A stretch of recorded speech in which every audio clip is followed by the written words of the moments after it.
Some common sense has been shown by one of our universities over the pro-Palestinian, pro-Hamas and anti-Israeli protests. Deakin University in Melbourne has told the protest encampment to pack up and leave. The uni's letter to protest organisers says they were supposed to wrap up last week and that the camp and the protests are compromising the safety and well-being of students and staff at the campus. Protesters say they'll dig in and defy those orders, so two big questions actually loom. Will the university and the police presumably go in and forcibly remove the protesters? And then will other universities follow suit?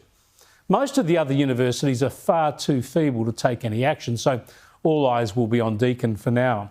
The protests continue to make outlandish claims, accusing Israel of genocide and of targeting civilians, claims that are demonstrably untrue. And they continue, these protesters, to barrack for intifada, which is armed insurrection and the killing of innocents by terrorists, and they chant from the river to the sea. In other words, chant for the elimination of the State of Israel. Yet despite these violent chants and the obvious intimidation of Jewish students or supporters of Israel, the university leaders defend these protests on the grounds of freedom of speech. Yeah, freedom for some and intifada for those who disagree.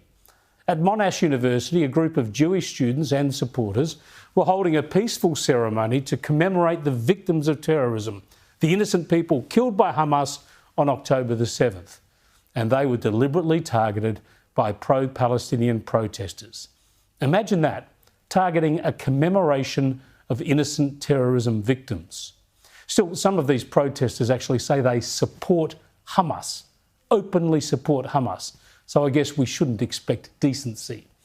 Meanwhile, in Parliament today, Peter Dutton asked a critical question. Prime Minister, 130 hostages still remain in tunnels after the October 7 attacks by Hamas on Israel last year, in which 1,200 people were massacred, and violent anti-Semitism is on the rise here in Australia and indeed around the world.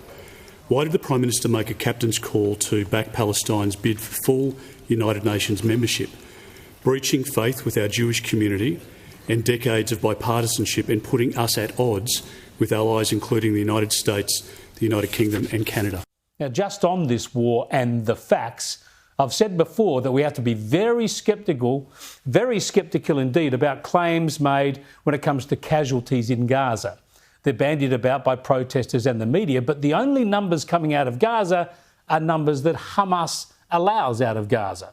So they're always dodgy, and they shouldn't be parroted the way they are by protesters, by the media, by politicians, or by the United Nations. And just to demonstrate this exact point, the UN quietly has dramatically revised downwards its claims about the number of women and children killed in Gaza.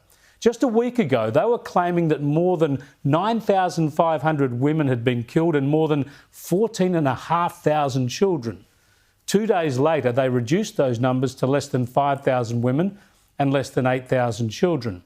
Now, I hasten to add, if those numbers are true, they are horrible, a horrendous toll, a terrible loss because of a war Hamas has deliberately started and deliberately prolonged. Hamas has deliberately endangered the lives of Palestinian civilians and used them for propaganda purposes. So no loss of innocent lives is good news. But the facts matter, especially when people shout genocide and accuse Israel of targeting civilians. So the UN now revises down the civilian toll by almost half, which means it's admitting that an even higher proportion of deaths are actually terrorists, are Hamas combatants.